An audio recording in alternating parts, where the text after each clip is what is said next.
Part of an international finance centre sitting in the heart of Europe, Luxembourg's insurance hub has become a global reference point for cross-border insurance offerings and expertise. Benefiting from the country's fiscal, economic and political stability, it has grown into one of Europe's largest cross-border insurance hubs. Leveraging on the wealth of multi-jurisdictional expertise and multilingual talents, leading insurance groups have chosen the Grand Duchy to serve their global clientele.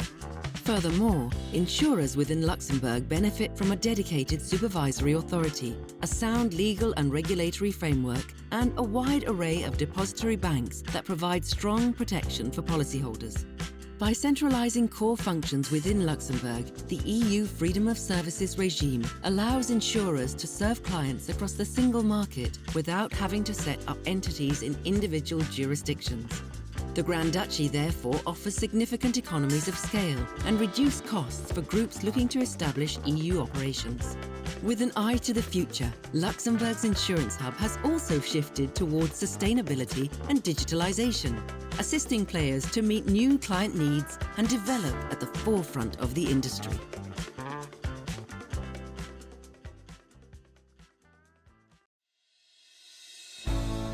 Welcome to Focus On, bringing together financial industry experts of different horizons, sharing and discussing their insights.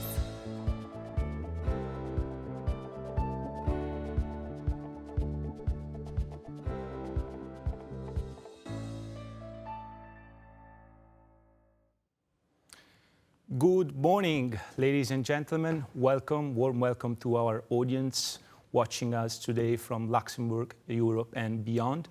This is our first digital event as part of our Focus on Digital series, and we are going to discuss about insurance, the insurance industry, and which testifies the pivotal role that this industry plays, especially in times of economic downturn, as we are witnessing today. We have 600 registrations roughly for this event today. And I remind the audience that a replay of the live stream will be available shortly afterwards. So therefore, please do share it with your colleagues who couldn't join us this morning.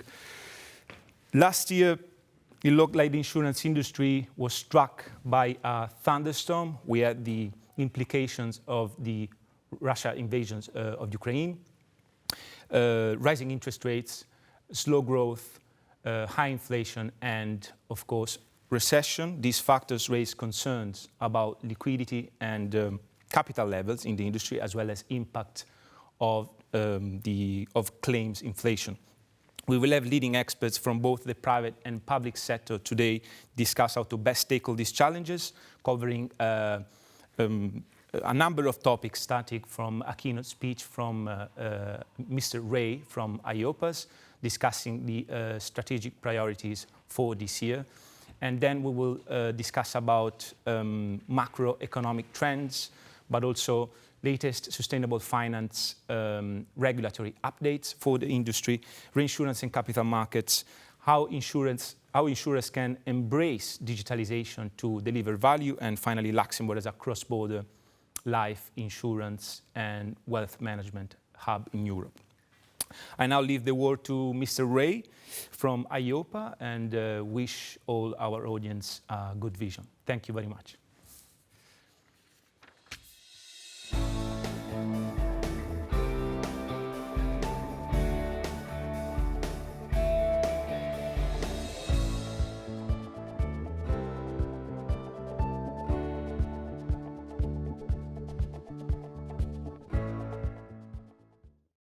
Thank you for the invitation to speak at this Luxembourg for Finance Focus on Insurance online event. It is a pleasure to speak about EIOPA's priorities. And in relation to EIOPA's priorities, I would make two main points. Firstly, that the framework within which EIOPA meets its challenges remains essentially valid, that the EU's framework for insurance in particular is a good one. Secondly, however, that as the long-term part of the financial sector, EIOPA and its sector faces significant strategic challenges. Many of these challenges are not new to society as a whole, but they are more so for supervisory authorities, and they give rise to new priorities. I refer to areas such as sustainable finance, digitalization, and diversity and inclusion. What is striking is the extent to which these issues are becoming prudential and conduct issues for supervisors, as well as issues for wider society. The fundamental purpose of EIOPA remains unchanged. Our mission is to protect the public interest, not the interests of a particular sector or industry.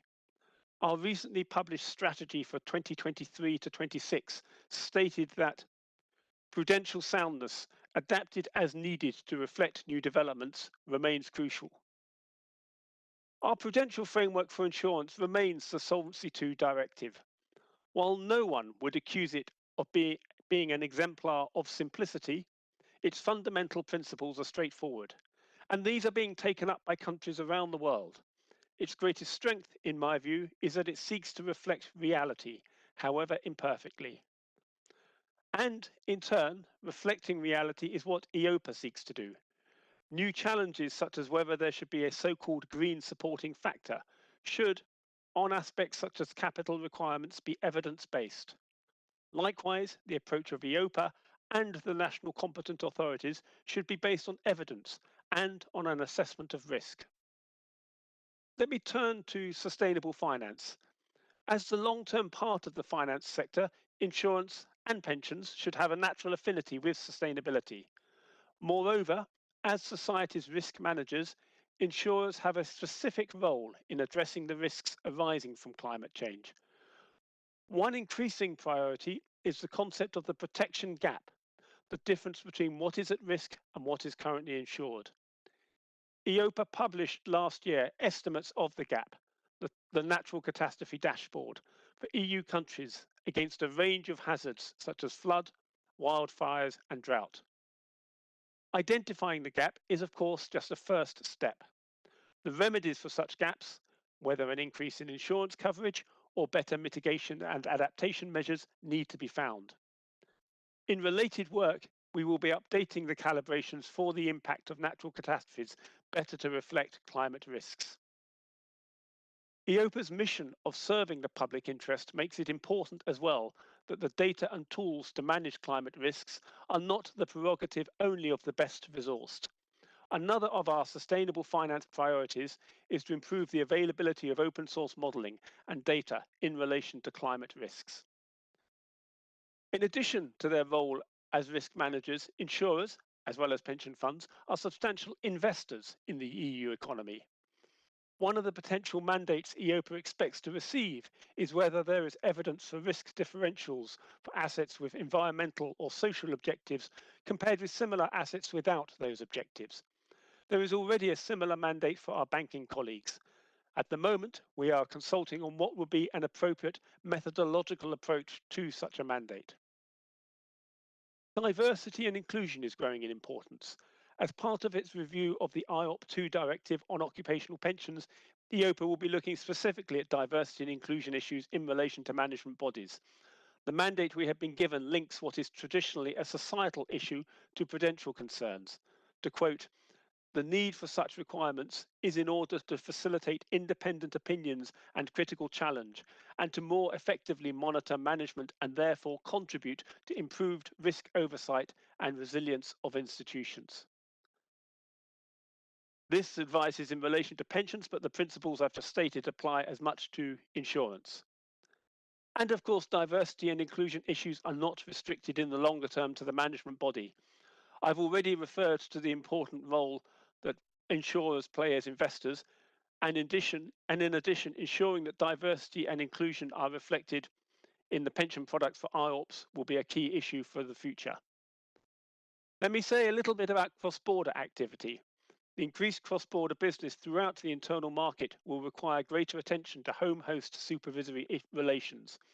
EIOPA will do its utmost to further promote a sound and convergent approach to consumer protection in the EU, addressing, with all tools and powers at its disposal, both prudential and conduct of business concerns.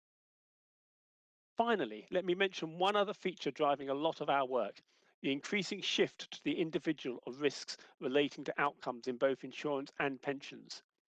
This is seen in the trend in insurance away from guaranteed to unit-linked products, and in pensions in the shift from defined benefit to defined contribution pensions. As ever, in the EU, different member states move at different speeds, but the overall direction of travel is clear. These shifts necessitate a rebalancing in our priorities. For example, in pensions, the information a scheme member receives and how they receive it becomes more important. The costs and charges attached to investments play a greater role. Those who run pensions need to understand defined contribution risks. These are issues we will be looking at in the review of EIOPA. And although priorities are rebalanced, supervision of existing activities, whether it is guaranteed products or defined contribution pensions, does not disappear. EIOPA's overall strategy was updated as recently as the end of September 2022, covering the period 2023 to 26. There are 6 priorities, including very much the issues I have highlighted: sustainable insurance and pensions, including addressing protection gaps, the need for EIOPA's advice and other work to take into account the changing and growing needs of society, as well as the risks and opportunities of the digital transformation. The traditional priorities are not forgotten, however, promoting good supervision, especially in the EU context and, relevant to Luxembourg, in relation to cross-border business. Thank you for your attention, ladies and gentlemen. That concludes my speech.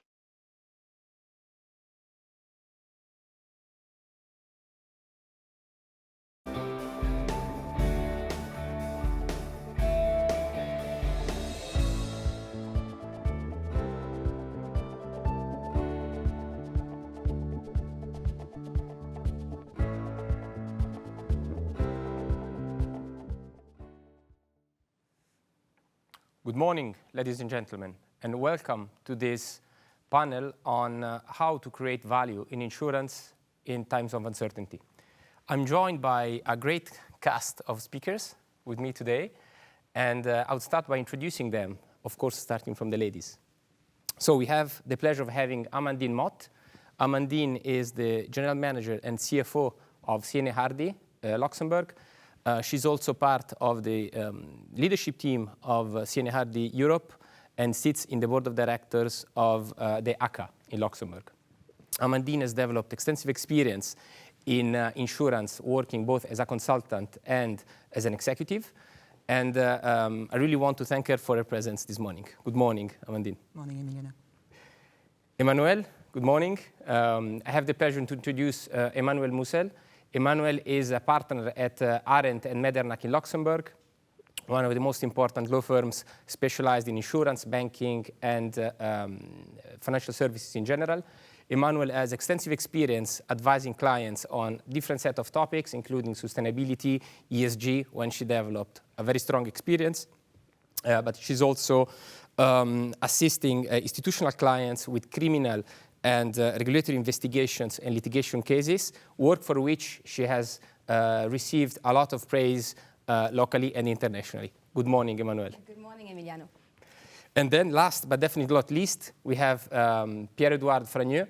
Pierre-Edouard brings to the table a lot of experience, over 20 years of experience in insurance. He's currently the Chief Underwriting Officer, Europe for Liberty Specialty Markets. He has been extensively working internationally across 4 different geographies and managing more than 25 countries, if I'm not mistaken, I hope not.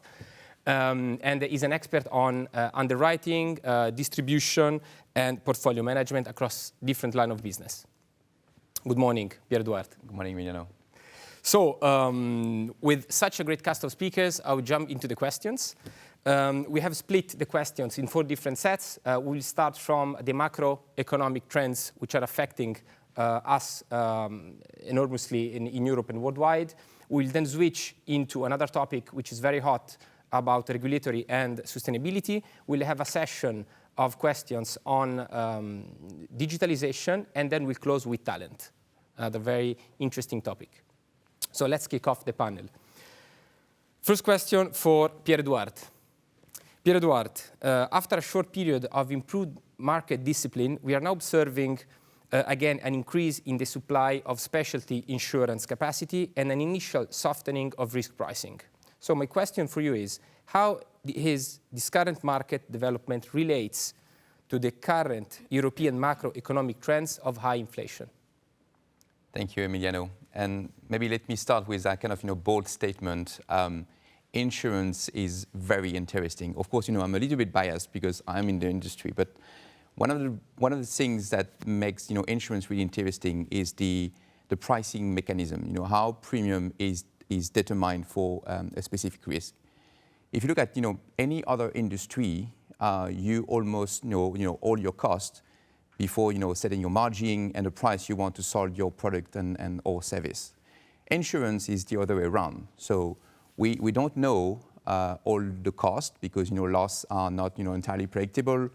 They will come after the product is sold. So that's making very difficult to really determine what is the right price for a specific risk. So what insurers do is that they look at the past, they look at historical data, trends, macro trends, emerging risk, and then they make assumption about what they think losses will be in the future, and then they set a price. So in recent years, you're right that we've seen insurance premium going up because the industry has acknowledged that it was systematically underpricing some risk, especially risk exposed to natural catastrophes.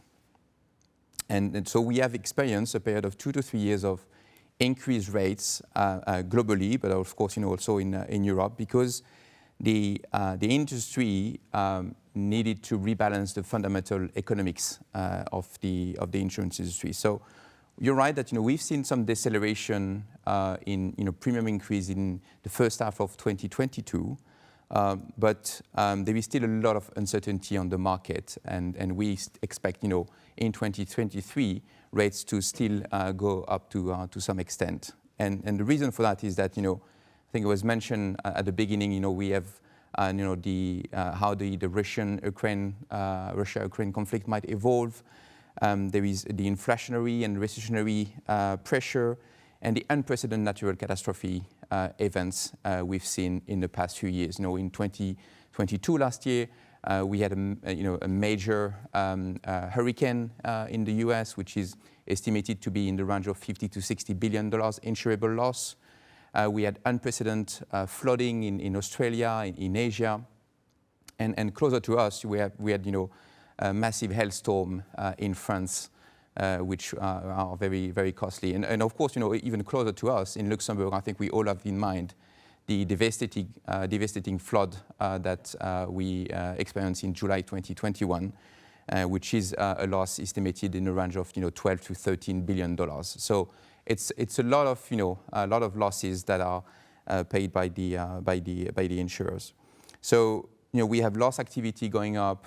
We have rising interest rates, increasing concerns about the effects of climate change and the increased frequency and severity of natural catastrophes. So this has led to prices going up, and we think prices will still go up in 2023. And on top of that, I mentioned we have inflation, which is a big concern for the insurance industry. We haven't really seen major inflation for 15 years. So we're still trying to figure out how high and persistent inflation will impact the industry. Thank you very much. Very interesting. And you mentioned a very important point, which is inflation. We see how much inflation is really affecting the current environment. And I have a question for you now, Mandine, linked to inflation. So given the inflationary environment that we are living today, how can P&C executives can actually tackle claims inflation, both in the short and in the long term? Thanks, Emiliano. Pierre-Edouard, as you just said, inflation will be a key area of concerns for insurers in the coming months, even maybe in the coming years, and not only on the underwriting side, but on the claim side. Rising prices in cost of goods, in medical, social, wages, has an impact on all lines of business. Of course, and I will give you an example, but it has a different impact depending on the line of business you're writing. But if you take healthcare, it will be more impacted by the increasing cost of wages or of medical compared to aviation or marine lines of business. So really the insurers will need in the coming months and already need to really monitor the macroeconomic environment to make sure that they will address this inflation issue on their respective business lines of business. And I think the first really important thing to do is to have a robust reserving, both in case reserves and in IBNR. So the actual and the claims team will really need to have strong assumptions to make sure that they have sufficient margin in their reserves. And I think specifically on the claims team, we will need to see a strong claims culture in terms of inventory management, but also I'm thinking of long-tail business. You need to have efficiency and more efficiency in settling the claims in a timely manner to make sure that you don't have increasing cost going forward. If the market needs to pass on the inflationary costs to the customer, I think it will need to be in a honest and transparent manner to make sure that our customers understand this kind of threats. And finally, I think that a strong reinsurance program will also help the insurers to tackle this issue. Absolutely, absolutely. Thank you very much for your explanation. I now have a question for both of you to close the first set of questions on macro trends. And it's more about the type of protection that potentially has evolved in the last period compared to the past. So do you see any specific protection growing in demand compared to in the past, in the current economical and geopolitical environment? And also, are there any specific offerings, talking for example about cybersecurity and cyber insurance, which are mostly sought after these days? If I may start? Sure. Pierre-Edouard. So it's sure that the current uncertain environment reinforces the important role of the insurance sector to support and to protect our customers. We were mentioning specifically, and it's key in Luxembourg, the financial institutions world, but it's not only the financial institution, because a lot of other industries are exposed to the current economic, political, and financial environment. And I'm thinking of, you said cyber, but it's also war, political violence, and all these kind of covers, which are really important. Coming back to the financial institution, we see that most, or if not all, the insured have already the basic covered, which are D&O, PI, crime. This won't change, and we don't expect to see significant changes in that. What we see is that the regulators have more and more concerns around the IT protection, and they are pushing for more cover on that. It's not an issue for large players, but we see that the smaller insured do not necessarily have this cover. And so for both this regulatory pressure as well as the increase of cyber risk across the board, we are expecting to see more demand for this kind of cover, and the insurers will have to play this role of providing capacity to the market, I think. But maybe, Pierre-Edouard, you have another view on that. No, I fully agree with you, Amandine, and I think, I mean, of course, on the back of the Russia invasion of Ukraine, we've seen more and more demands for war-related type of protection, but also protection against, the consequences of social unrest events. And we see many companies, particularly in the manufacturing and trading industries, concerned about their global supply chain. So, we've seen very recently unprecedented social unrest events in China. There is also the threat of a potential conflict against China and Taiwan, or even just blockage of the Taiwan port, or the inability to just to sail the Black Sea. These kind of events can have major disruption to the global supply chain. So we see clients coming to us and saying how can we get protection and making sure we can continue to operate if such type of events happen. I mean, you mentioned about cyber. Of course, cyber is still very high on the agenda of a lot of companies and how they can get protection from the market. The cyber market remains very challenging, and for either company or for financial institutions, there is still not enough capacity and capital on the market to meet the demand from clients and financial institutions and insurers. So I think a lot of insurance companies and capital providers are still trying to answer the fundamental question about whether or not cyber is insurable, considering it is a very highly systemic risk. So there are still a lot of concern about whether or not it is insurable. That being said, although the type of losses have dramatically changed from the first cyber products sold in Europe 10, 15 years ago, which were mainly focusing on the liability type of exposure, the cost of identifications. A few years later, we had the first ransomware type of losses, and the losses we're seeing now is more around business interruption, and very often you have a small, direct cyber loss, but you have, significant business interruption as a consequence to the cyber event. So this is creating a lot of uncertainty in the market. That being said, I'm just trying to be a bit positive. I think the market is maturing as we're getting more historical data. I mentioned at the beginning that, for insurers, historical data is really critical.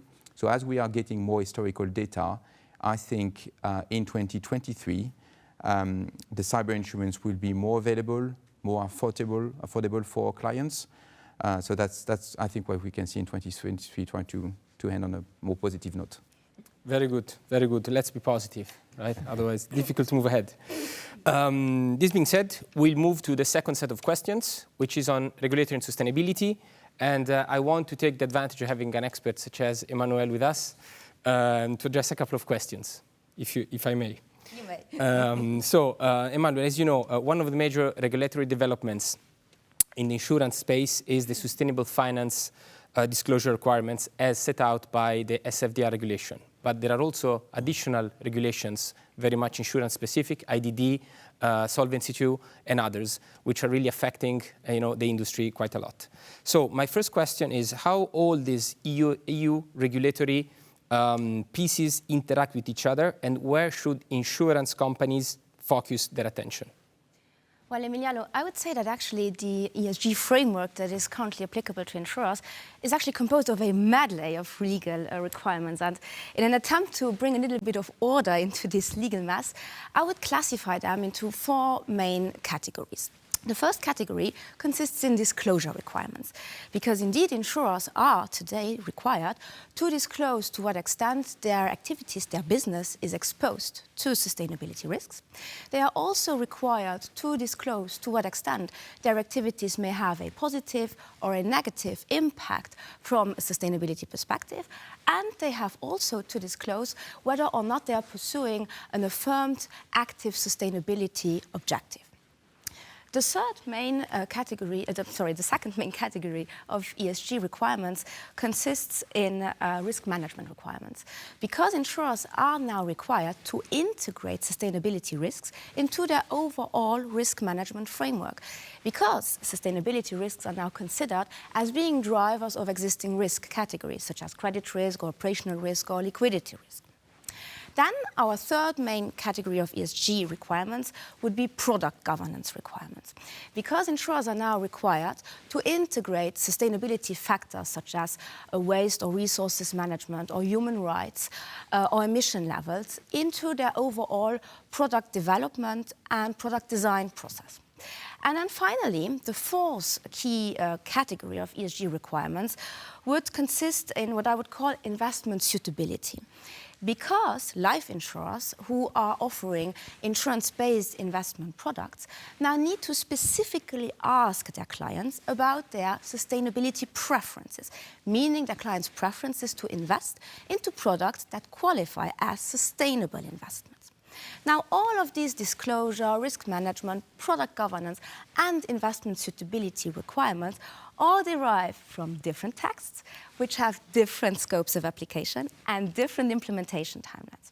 For example, disclosure requirements are deriving from the EU taxonomy regulation, but also, as you said, the Sustainable Finance Disclosure Regulation, and also from the Non-Financial Reporting Directive, which will now be replaced by the Corporate Sustainability Reporting Directive. On the other hand, risk management requirements derive mainly from the amended Solvency II framework, and then the product governance and the investment suitability requirements, they derive mainly from the amended IDD framework. So, and from all these requirements, some will apply to all insurers, but others will apply only to large insurers, and even others will apply only to life insurers. So all of this makes the whole ESG framework extremely complex, and that level and degree of complexity has also been acknowledged by the regulators, and also in particular by the Commissariat aux Assurances. Thank you very much. You mentioned the regulator, and so I'll take the occasion to ask you a question on that point. I know you have extensive experience advising banks, insurance companies, reinsurance companies, really complying with regulations made by CAA locally. So a couple of questions for you. How do you think should insurance businesses integrate sustainability risks and factors into their business strategy? And then I ask you the second question, which is really much related to this. What is the current administrative process in Luxembourg for insurers and banks to deal with regulators? Yes, it's a good point. I'd say in terms of business strategy, the ESG framework has, in my view, two major practical impacts. One, from a business risk perspective, and another from a business opportunity perspective. In terms of business risk, insurers are now required to thoroughly review all of their underlying ESG risks, and this both from a liability perspective, meaning in terms of underwriting, and also from an asset perspective, meaning in terms of investment. So if we take then the underwriting side, insurers will have to redefine the scope of the coverage of ESG-related or ESG-impacted risks that they are willing and able to insure. On the other hand, on the investment side, insurers will have to assess to what extent the financial performance of their investments may be impacted by ESG risks. If we have done a look on a business opportunity perspective, well, there, insurers will have to assess what ESG features their products are currently offering, but also what kind of ESG features they wish their products to offer in the future. And putting all this into practice takes, of course, a major effort by insurers because they have to review and to adapt their existing business models. Now, if we have done a look at the administrative practice of the Commissariat aux Assurances, I would say that it would clearly be the risk management angle of the ESG framework that would be one of the major areas of concerns for the Commissariat. Already back in 2021, the Commissariat had indicated that a main area of attention would indeed be risk management when it comes to sustainability risks. And this has also been picked up again by the Commissariat in the guidance notice that it has published last year in 2022.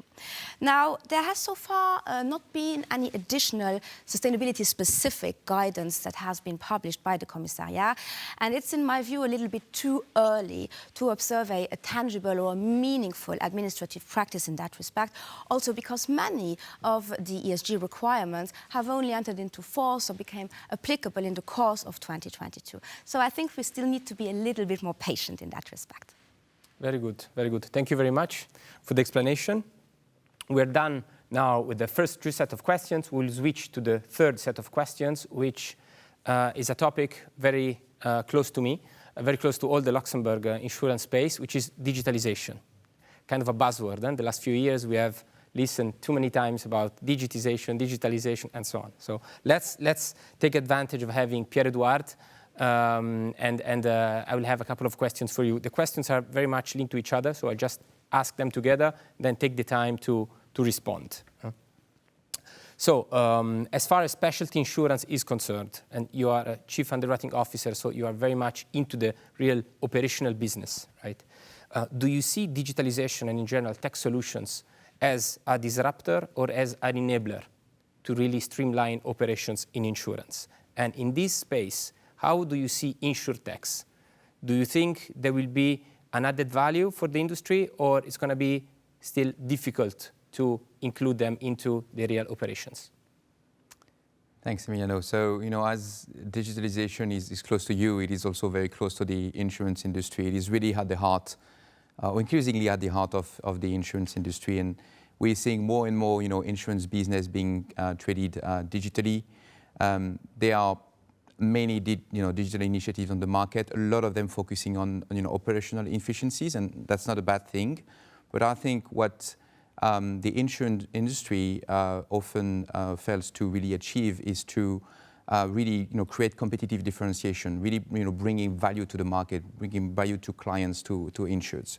So that's what we are looking at is how we can digitalize processes to create efficiency, but most importantly, how we can create new routes to get access to client and to potential insured and to create these new opportunities.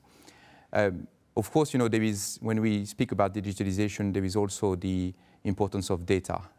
Data is really at the core of what we are doing. Underwriting is based on human judgment, but also data-driven analytics to select the right risk, to price rightly the risk. So there are a lot of initiatives like building machine learning models and analytics to improve the risk selection process, the pricing process, also working with claims, how we can better service clients to make sure the claims are duly paid on time.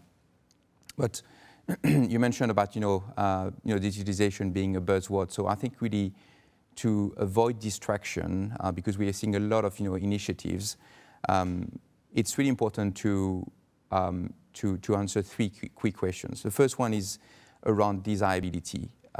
Is that digital initiative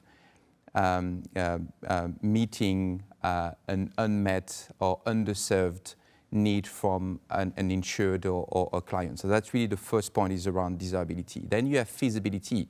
It's about understanding the complexity of the technology and the availability of resources as well. So do we have the technology available? Can we acquire it? Do we have the resources available? And that's also linked to one of the topics we'll be discussing later about talent. We need new talent to really serve these digital strategies. And the last point is about viability. So is this delivering value and strategic outcome to the organization and to the market? So that's really, for me, the really three key points that we are trying to answer before entering any new digital strategies, to really avoid spending unnecessary money on investment, but also avoiding distraction. You mentioned about insurtech. Of course, we've seen over the past decade major investment into insurtech. 2022 actually have seen a drop in investment in insurtech, and there is currently a lot of question about the viability of some of these insurtech. I think we haven't really seen like a major disruption in the way P&C specialist insurer is distributed to markets through insurtech. So I think we have not yet seen really the full value of insurtech to the market. I think for me the opportunity is really about partnership rather than acquisition. We've seen a lot of acquisition just for the sake of growing, adding top line to the insurance companies, but I think it's much more about partnership. So insurtechs can remain agile in the way they operate, but in the meantime they have the support of the insurance industry. So it's really about how insurtech can partner with existing players to really bring value to the market, to the client. And maybe one last word, because I think that's something we are seeing a lot, is the increasing use of embedded insurance. So embedded insurance, for you not really familiar with that, is any insurance products which can be purchased with a non-insurance product or service. So the typical example is when you buy airline ticket online, at the end before paying, you have the option to buy insurance, either to insure the ticket itself or to insure your travel. So that's embedded insurance. So we're seeing increasing use of embedded insurance. Not just about travel, but it's in the automotive industry, it's in the retail, distribution, health, medical, and experts are saying that that might represent up to 25% of the overall P&C market over the next decade. So that's definitely one of the things that one of the trends we are seeing, and which I think is really interesting, because that allows this type of insurance product to be broadly available to new clients. Very interesting. Thank you very much for your point of view. And then we have reached the last set of questions, almost the end of our panel this morning. And I would like to touch upon a topic which is extremely important for the Luxembourg space, in general for Europe, which is talent. Yeah? We have seen that we are getting into kind of a talent war, not only Luxembourg, but across the main capitals in Europe. So my question for you is the following, and I'd like to have the point of view of each of you this morning. What do you think are the major activities to be run in order to retain talent and to attract talent in the insurance industry? Amandine, you want to start? Thank you. I think first we need to set the context of the international non-life insurance in Luxembourg, because I think the war of talent is even bigger in this sector. Basically, historically, Luxembourg was not an area or a country where we had a lot of international non-life insurance. But then, with Brexit, a lot of insurers, including Liberty and CNA, arrived in Luxembourg, and we all looked for the same talent. Under the Solvency II framework, you need some specific functions to be at the legal entity, and also we all look for finance people, for general manager, and there was really we all struggled to get this talent on board. It's a wider problem and a global problem for insurance and in Luxembourg in general, and I think that we need to have and to be an institutional response to that. But it doesn't mean that we need to wait for the institutional response to this issue, and all companies need to really proactively tackle this issue. What we see is that the new generation doesn't have the same approach to work as the old one, and unfortunately I'm part of the old generation now. So I think all companies need to rethink their HR strategy, and really to address the concerns and to address the well-being of all generations, not only the new one. We also need to think about the people in place. But I think all the strategy needs to be rethought in that regard. Most important thing is probably to listen to our people, listen to them, listen again to them, but also have a leadership acting as a role model. Agile working is key. We've seen that with the pandemic. We will need to continue to focus on this. And also, I think, work on pipeline management to make sure that we have the talent flowing in the industry and really starting from early in their career, or even at the universities, to have partnerships. I think it will be a key way of solving this issue. And I think finally, we really need not only to attract and retain, but to develop our talent within the organization. And having some clear career pathways for our talent is key, and we need to work on that. Thank you very much, Amandine. Emmanuel, what do you think? Well, I would say that I fully agree with what Amandine just said. And what I might add is that, in my view, the war of talent in the insurance sector is also linked to a perception issue, because many insurers believe that they are lagging behind the sexier industries when it comes to attracting new talent. So insurers should be a bit more courageous in promoting themselves, because they do have a story to tell. And this especially from a sustainability perspective. Because many millennials nowadays want to do meaningful work. They want to work for a company with a clear purpose, with clear values. And in that respect, this is a tremendous opportunity for insurers. Why? Because they can emphasize on the paramount role that insurance actually plays in helping the transition towards a more sustainable economy. This not only because insurers generally are major institutional investors and hence driving capital flows, but also particularly in the non-life insurance sector, because they pursue an activity that is in itself considered to substantially contribute to climate risk adaptation. This by providing coverage for climate-related hazards, but also by promoting preventive measures, and also by sharing information and knowledge about the economic risks of climate change. So if insurers are able to raise awareness of how they are actually able to combine both good intentions and meaningful action, I believe that they would become very attractive, especially for the new generation of socially and environmentally conscious job seekers. Thank you very much, Emmanuel. Pierre-Edouard, your point of view? Well, I think a lot have already been said, but I think, maybe, first and foremost, I'm fully convinced that insurance will remain a people business. So despite all the investment in, technology, digitalization, artificial intelligence, we need people to run the business. And technology digitalization comes, as a complement to the people really running the business, not as a replacement. So I agree that company culture, values, and just not as a marketing gimmick, but really values embedded into the company culture around diversity, inclusion, sustainability. This is really critical to the newer generation. They are looking for a purpose with their job. So we need to show them that we can deliver purpose to them and to the market. And it's about developing development plans for them, international mobility when that's available. But I think that's a critical point, and to Amelie's point, is about how do we as an industry remain attractive to talents, and that's a challenge. But as Emmanuel said, I think we should not be shy and say yes. Insurance is attractive. It's very interesting, and there are new opportunities around technology as well. Some new skills that we need to bring to the insurance industry to make it successful in the long term. Absolutely. Thank you very much, Pierre-Edouard. Well, this is a very nice way to conclude.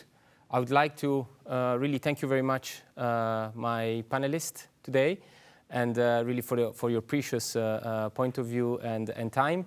And I'm really much looking forward for the next panel discussion about life insurance. Thank you all very much, ladies and gentlemen, and have all a nice day.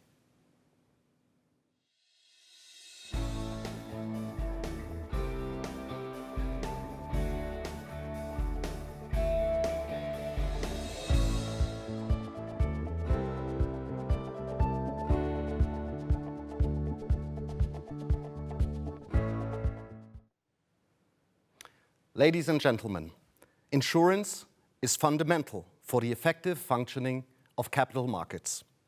The insurance and reinsurance industry is the largest institutional investor in Europe, holding financial assets equivalent to more than half of the EU's gross domestic product.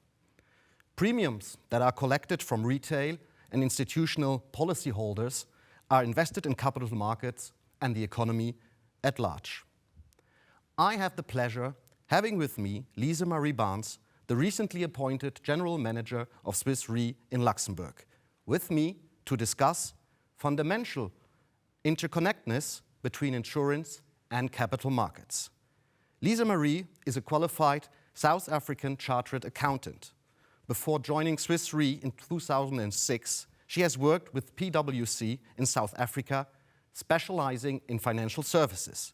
Today, she is chairperson of the management committees of Swiss Re Europe SA, Swiss Re International SE, Swiss Re Capital Markets Europe SA, and board member of Swiss Re Lux Funds. She is also a member of the Swiss Re EMEA Reinsurance Executive Team. With that, Lise Marie has nearly 20 years of experience in financial services, primarily in reinsurance, both property and casualty, and life and health. Lise Marie, welcome. Lise Marie, could you please tell us now in the beginning more about reinsurance activities in Europe and how these are linked to capital markets? Thank you very much, and it's a pleasure to be here with you today, Philip. First, as you noted, we are a global reinsurance with a wide and broad area of expertise, and we specialize in a broad range of products in the property and casualty, but also in the life and health area.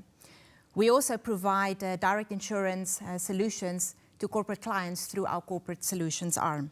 Being a global company and operating cross-border is part of our DNA, as it's very important to have global diversification of risk.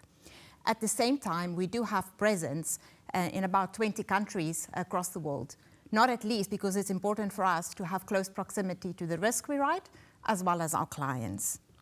Luxembourg is for us the headquarters to our European-based entities of both reinsurance and corporate solutions.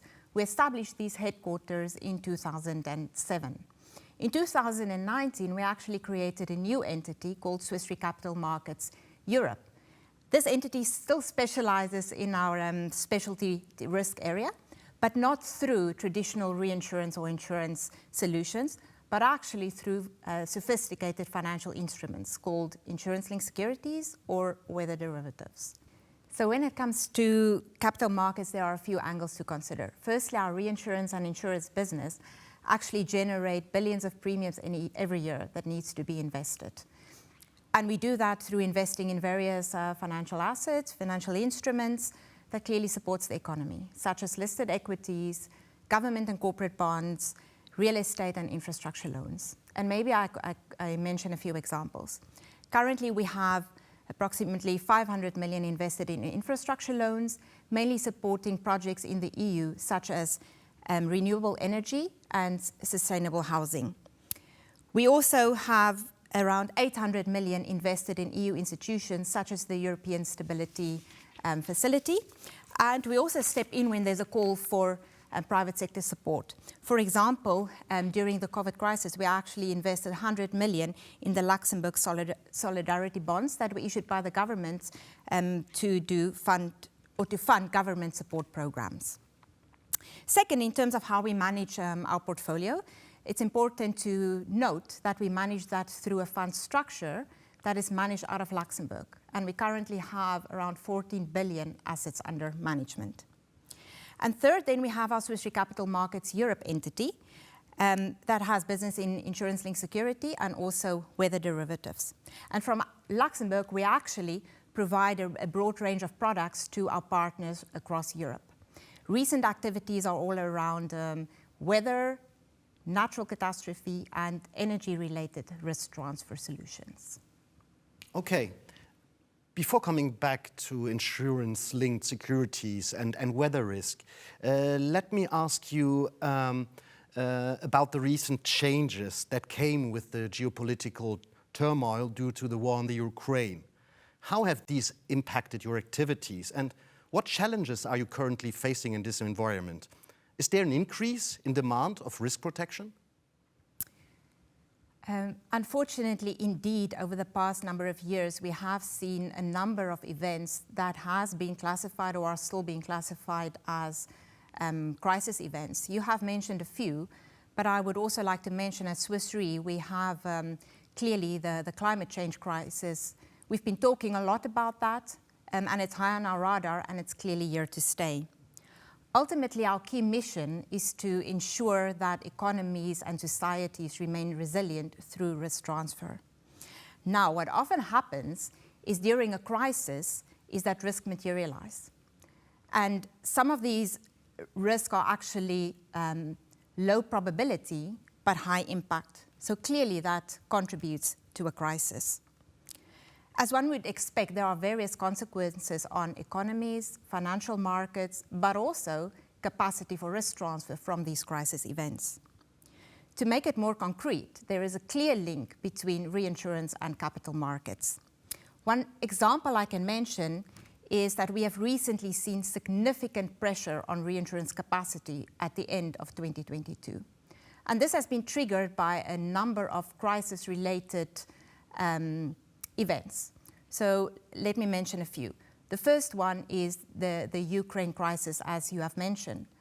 This has led to discussions around energy crisis in Europe, but it's also added to the inflationary pressures.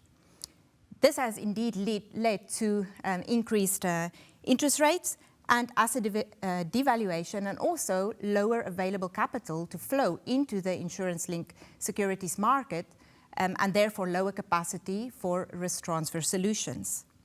Then, at the end of September in 2022, we've seen Hurricane Ian, and that in a combination with the climate change crisis has actually led to the question mark around insurability of weather-related risks. So yes, our industry is surely impacted by all these crisis events, yet we remain ready to provide capacity and support our clients with various different risk transfer solutions.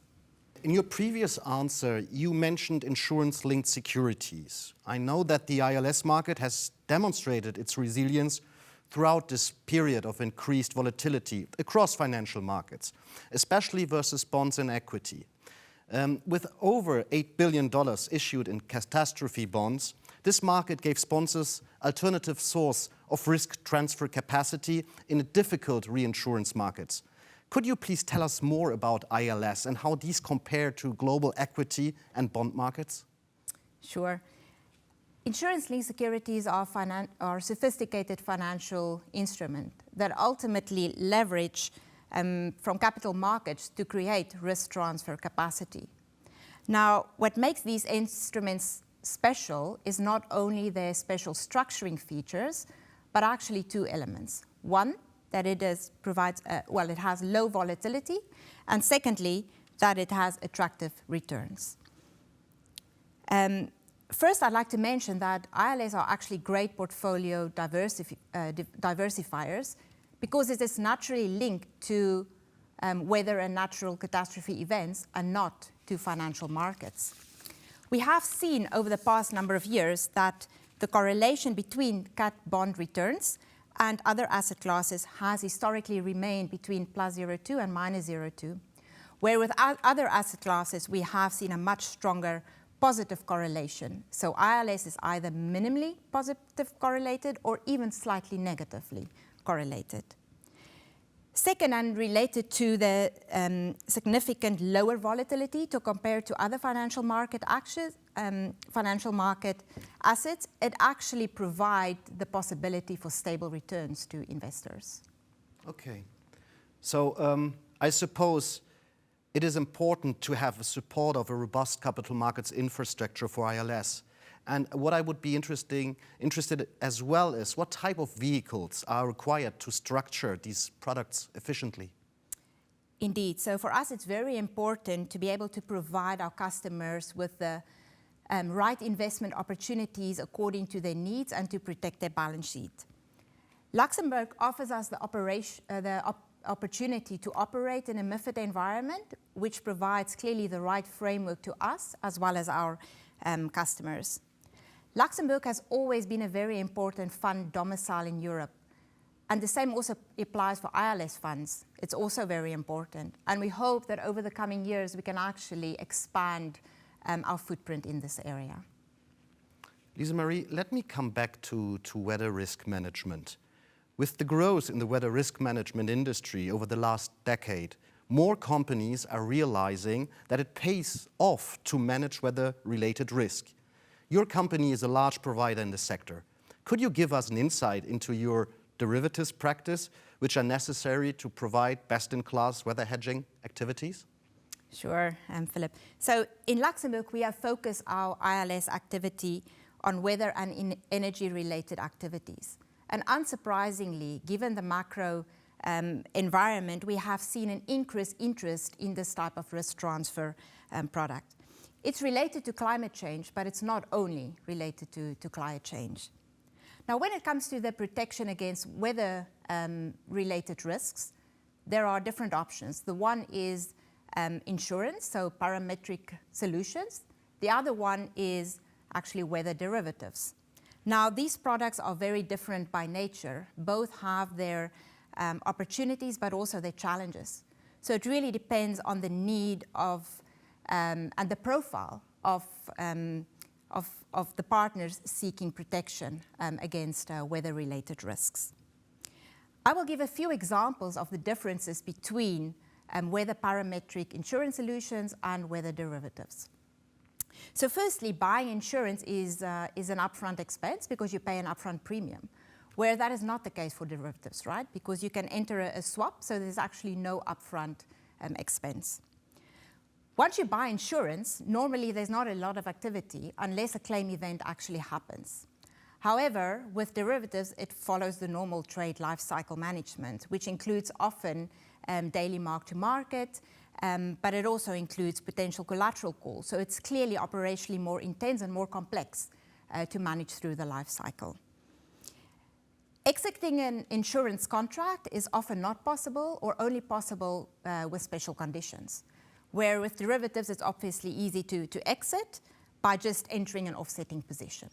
And finally, I can mention that there's very different tax and accounting treatment between the different products. Therefore, it's really important to understand the needs of our partners to find the best solution.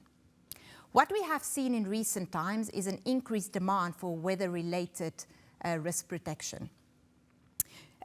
This has been linked to the hedging needs of the energy industry because we have seen volatility and sensitivity due to seasonal temperatures.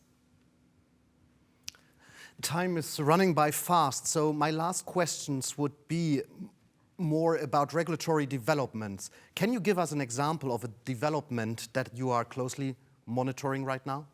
Sure. So our main legal entities in Luxembourg are subject to the regulation here in Luxembourg, an EU regulation. So it's very important for us to stay close to any new regulation, but also development in existing regulation.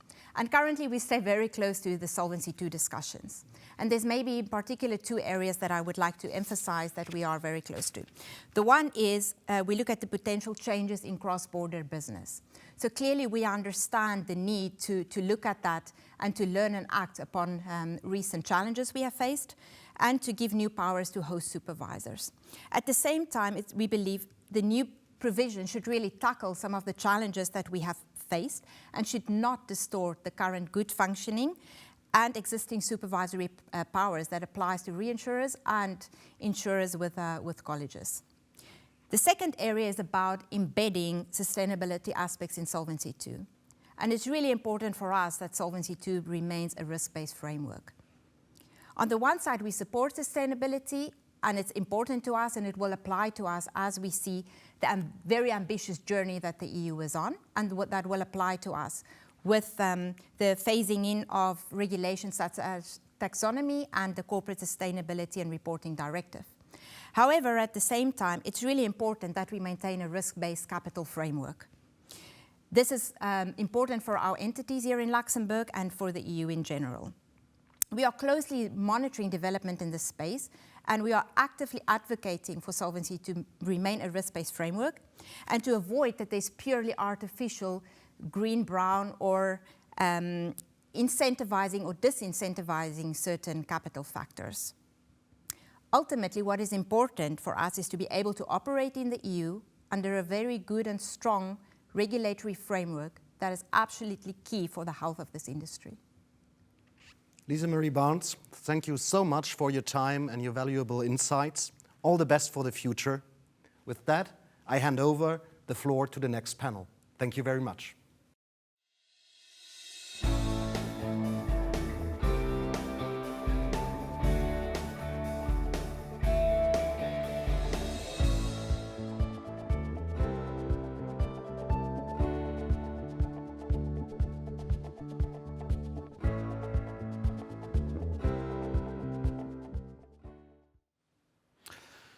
Good morning and welcome to the panel dedicated to life insurance as part of a holistic approach to wealth management. First of all, let me introduce our distinguished panelists from today. First of all, there's Florent Albert, the Managing Director and CFO of Lombard International Group. Then we have Paul Lecoublé, CEO of Generali Luxembourg, and Inge de Wolf, Chief Legal and Compliance of Swiss Life Global Solutions and Executive Director at Swiss Life Luxembourg. My name is Mark Hengen. I'm the CEO of the Luxembourgish Insurance and Reinsurance Association, and I will be your moderator today. Luxembourg life insurers are specialized in sophisticated life insurance products. They sell them to wealthy customers living in Europe, mainly in France, Italy, Belgium, Spain, Portugal, Sweden, and Finland. Collected premiums in 2021 totaled 28 billion euros out of this business. In 2022, there has been a little slowdown, but still a very strong performance of this sector in Luxembourg. So let's start right away with the first question, which would be about the influence of green finance products in the field of insurance-based wealth management product. How is the client's demand in this field?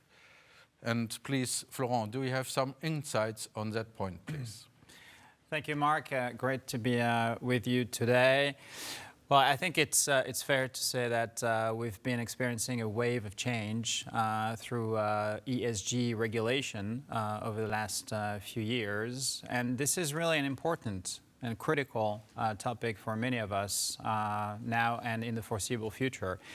It is, for instance, forecast that global ESG assets will exceed 53 trillion by 2025. This is really tomorrow, and we have to be prepared to help and support our investors that are essentially pushing for this wave of innovation within the ESG space.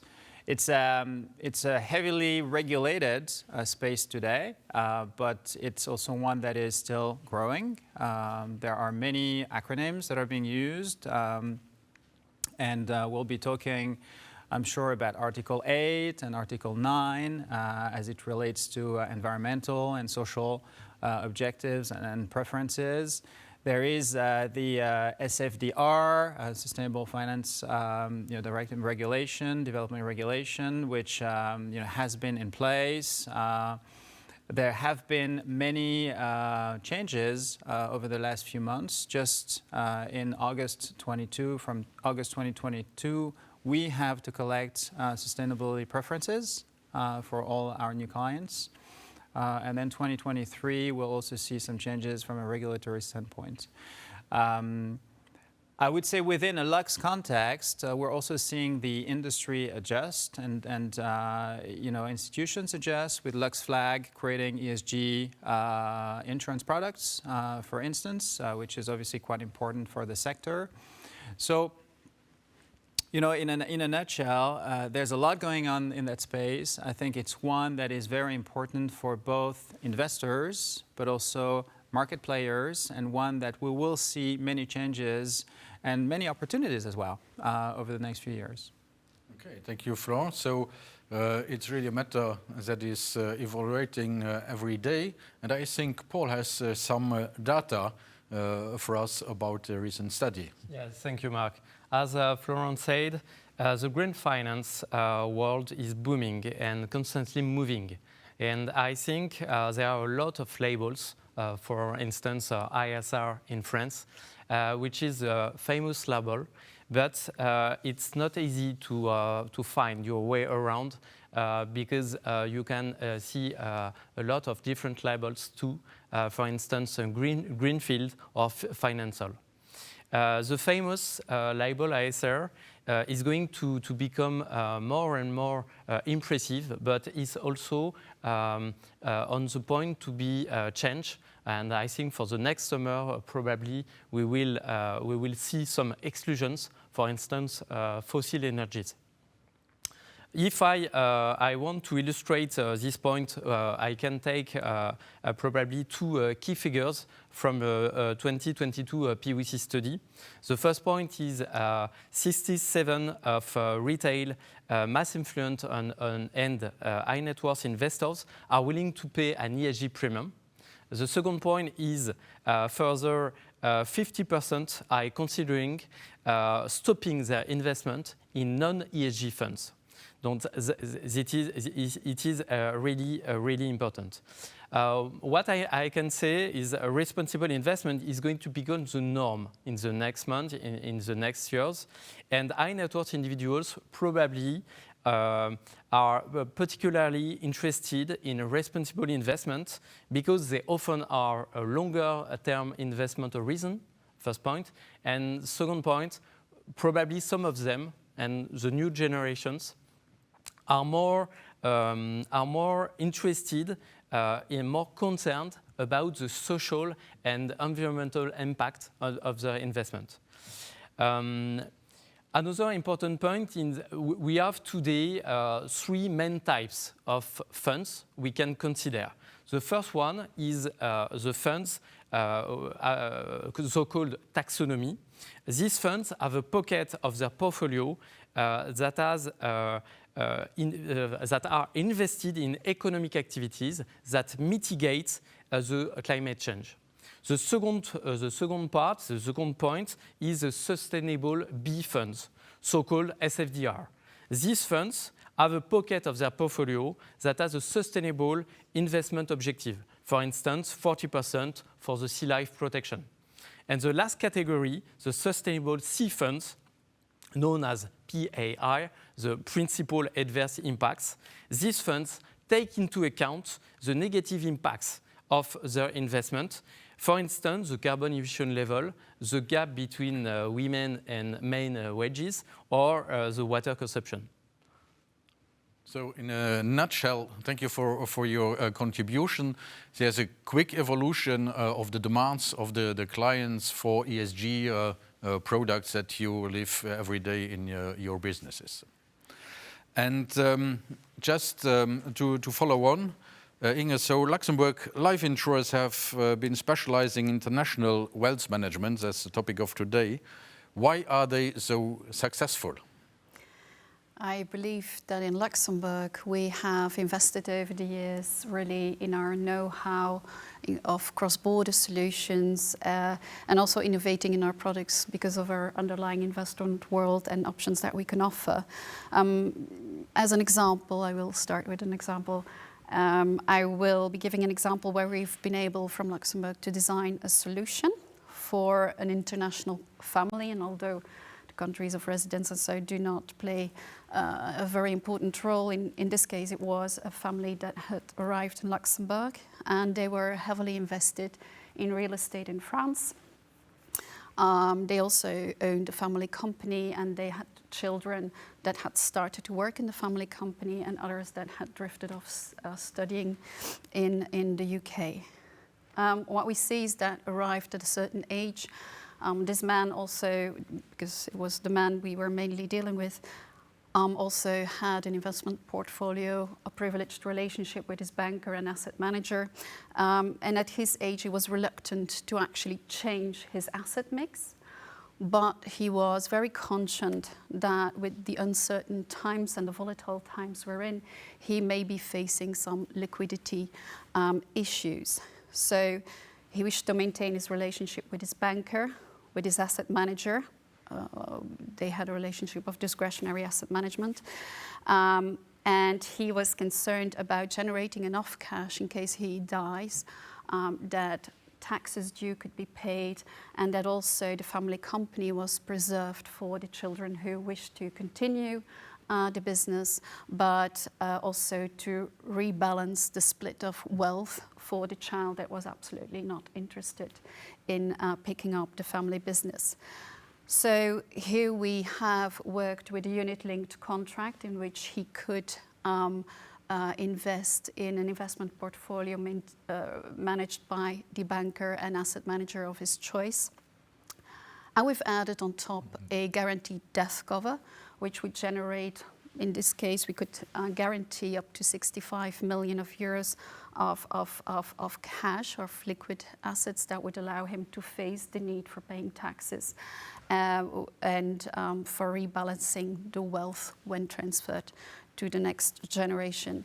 And I think with this solution, we've really offered this family peace of mind to be able to envisage situations, whatever the transfer split of wealth would be for the next generation and wherever they would live. So we really see that it is a solution that would be tailor-made to the needs of specialized or one particular family, yes. Really tailored to their needs. Yes, it's really something that I think we can do from Luxembourg. We have that flexibility indeed. And the knowledge. And I think Florent would also add something of his experience in that matter of dealing the clients' needs. Yes, I mean, it's a great example that Inge just brought up, and we at Lombard are exposed to the same sort of issues or challenges or solutions that we need to provide to families that have, complex wealth patterns or, complex arrangements. And what's important to understand is that, it often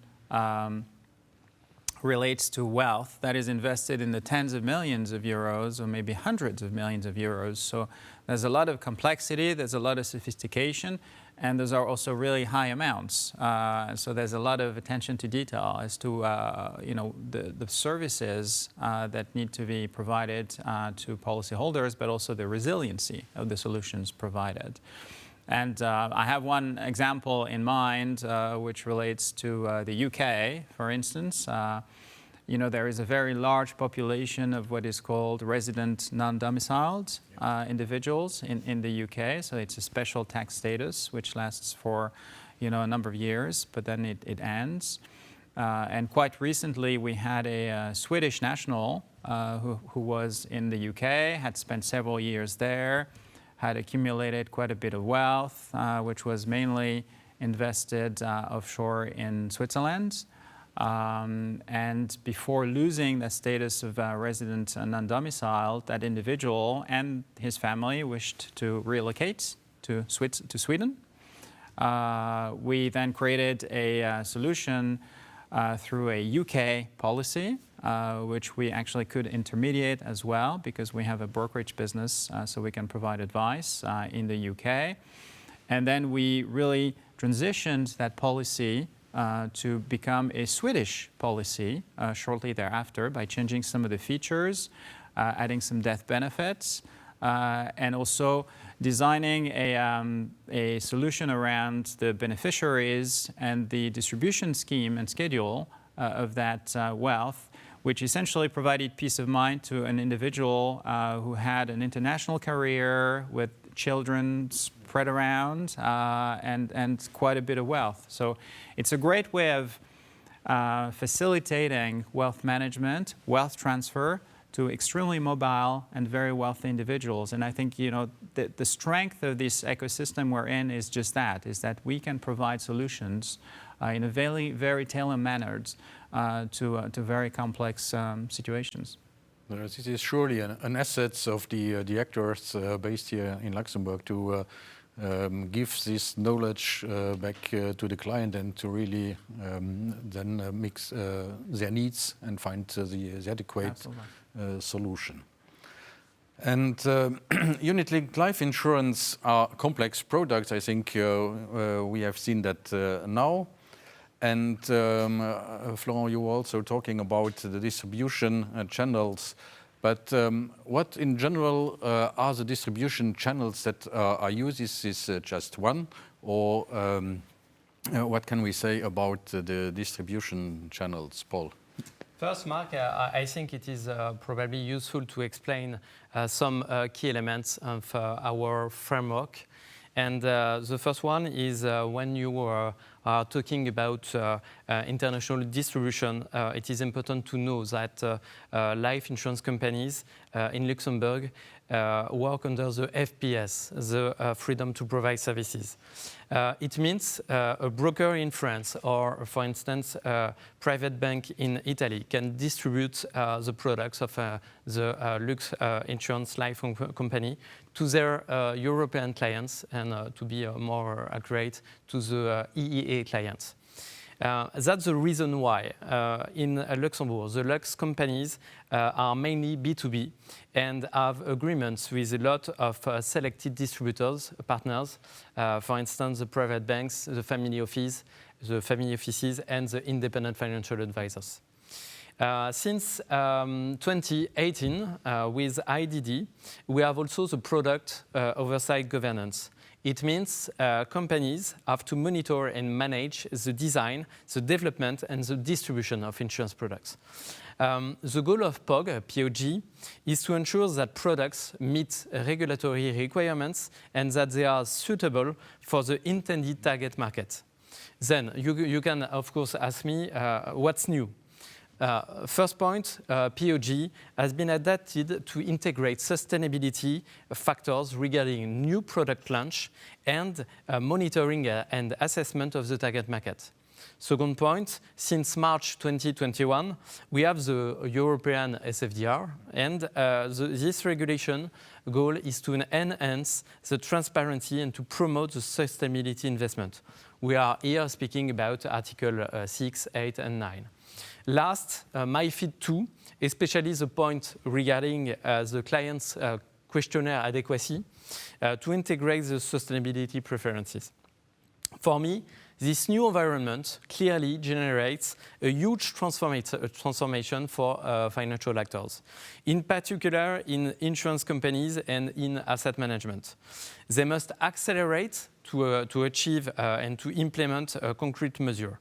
At Generali, for instance, I can tell we have done a lot in order to communicate all relevant data on our website, and in order to classify our insurance products, and both for external funds, specialized and dedicated internal funds. And of course, we have also the Euro fund, which is classified and compliant with Article 8 CFDR.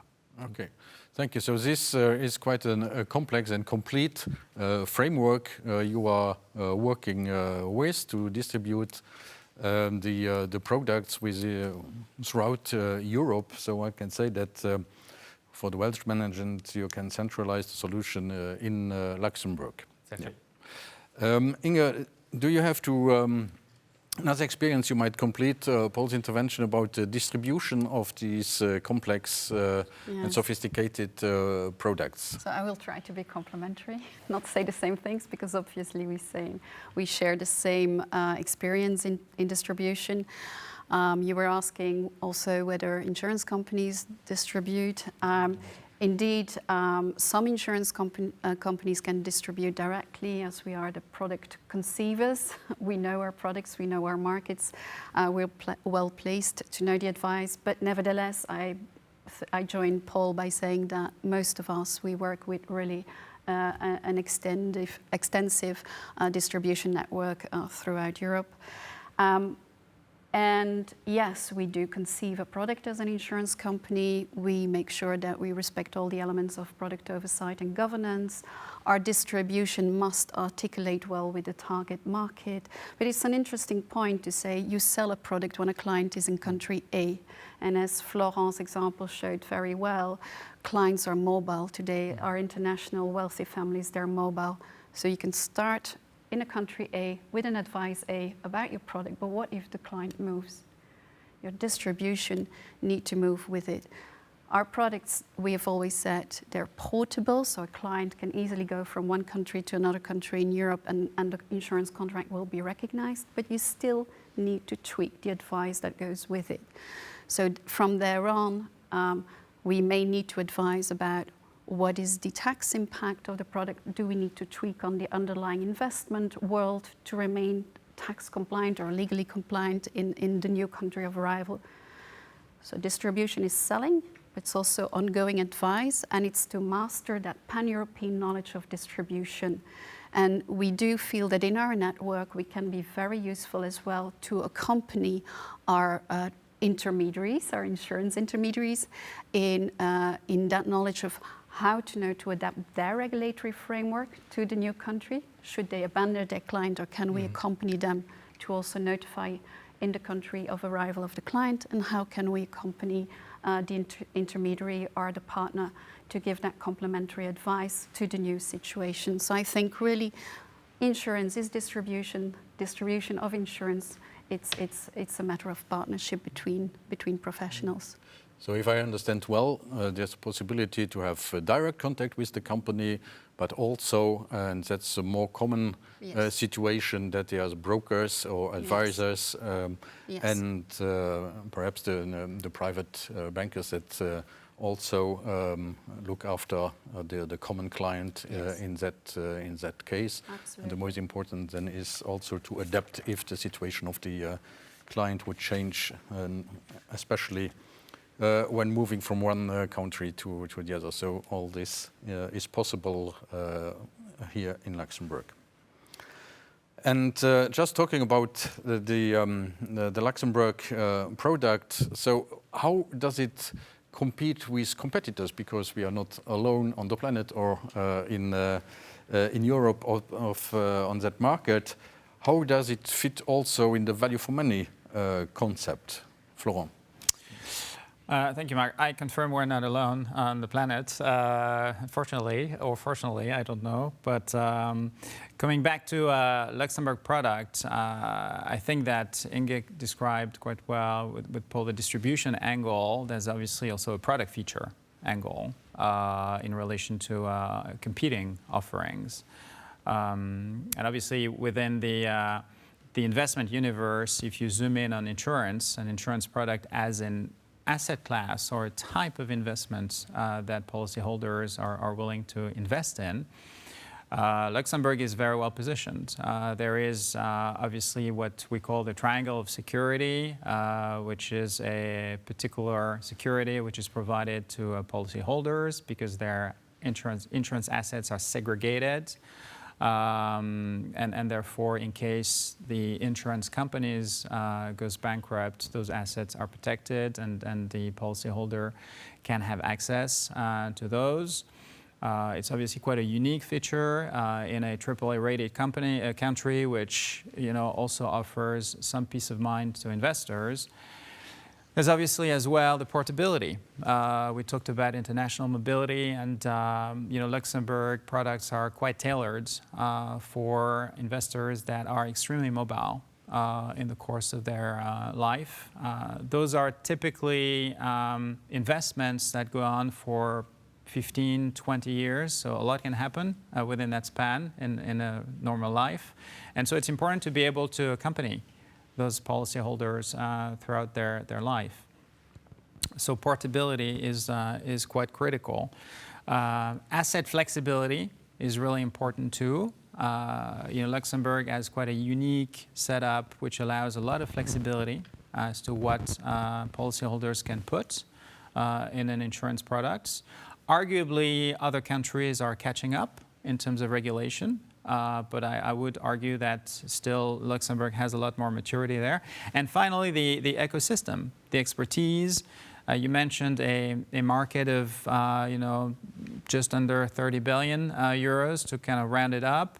It's a lot of, it's a lot of policies. It's a lot of expertise accumulated over the years. I think over 250 billion of insurance assets are essentially the result of this accumulation over the last few years.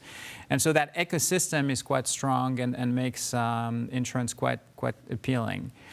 So in short, we're offering what we can call rather complex features to products at pretty competitive prices, and that fits into the value for money angle, which obviously is very critical to end consumers, to regulators and institutions. Okay, thank you very much.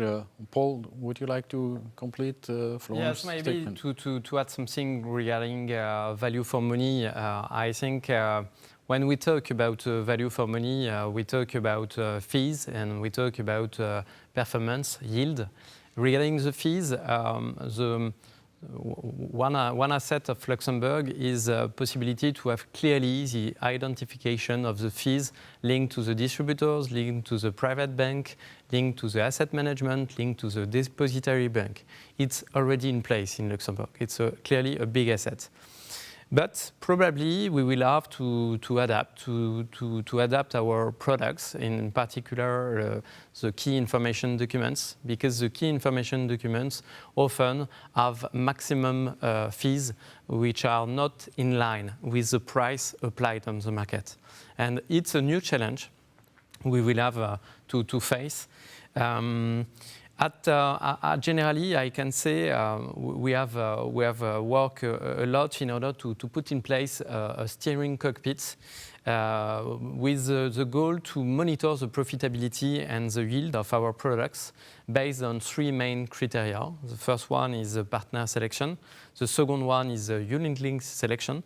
And the last one is the margin sharing, like I said. Overall, offering insurance policies that provide a good value for money is essential. It will help insurance companies to attract and retain clients. It will help to increase sales, and it will help to build trust and satisfaction to our policyholders. Okay, thank you, Paul. Value for money is indeed very essential for the clients. We are now coming to the last part of this panel, and distinguished panelists, I would like to ask you to give one short conclusion sentence to our audience, please. So we'll start by Paul. Thank you, Mark. Great honor. To begin, to conclude, I would like to share with you two important points.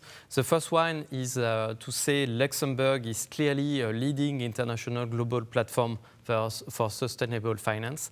The country is supporting a large range of activities from responsible investment, green bonds, to ESG funds. And you can see in a recent KPMG report, Luxembourg holds 35% of responsible investment funds. 35%. This is the largest market share in Europe. Second point, I think we must all keep in mind that sustainability is crucial, but is not the only criteria, the only decision-making factor. Performance and profitability remain, of course, the first goal for our clients. And I think a good ranking between sustainability and targeted yield must be performed in order to allocate a suitable portfolio. Thank you, Paul. I turn now to Inge for a conclusion to the audience, please. I believe that COVID and the war have woken the insurers up to the fact that they do not just keep statistics on predictable risks, but that more than ever, as insurers, it's our mission, and especially in Luxembourg, our strength to innovate in our offering, to create some security and some guarantees in these unpredictable risks. Because let's face it, our clients ultimately do not only want to preserve families' health, but also their families' wealth. Okay. Thank you, Mark. Inge. And I turn to Florent for the last. Thank you. Well, great conclusions from the other two panelists. So I'll just simply add that any new regulation typically is seen first as a constraint, which generates costs, concerns, reporting, but it's also an opportunity. And with the backdrop of an access to high and ultra high net worth individuals with a very strong fund industry, Luxembourg is very well positioned to actually take advantage of ESG and ESG impetus and momentum over the next few years. It's a very competitive market. There are lots of players, but there are also lots of opportunities. And I think I probably echo my co-panelist sentiment that we're very optimistic about the future and the opportunity and the possibility of Luxembourg and the insurance industry to participate in that wave of change for the next few years. Okay, thank you, Florent. Thank you, dear panelists. Thank you.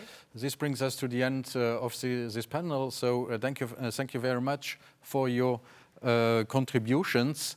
And dear audience, thank you very much for joining.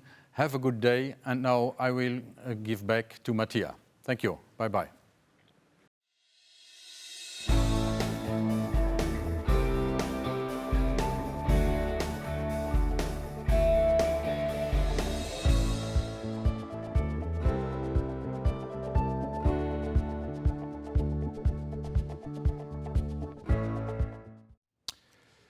Thank you very much, Mark, and all the panelists for such interesting and insightful discussion, especially the business case on how you tailor-made Luxembourg and life insurance policies in general for the complex needs of families and internationally mobile high net worth individuals.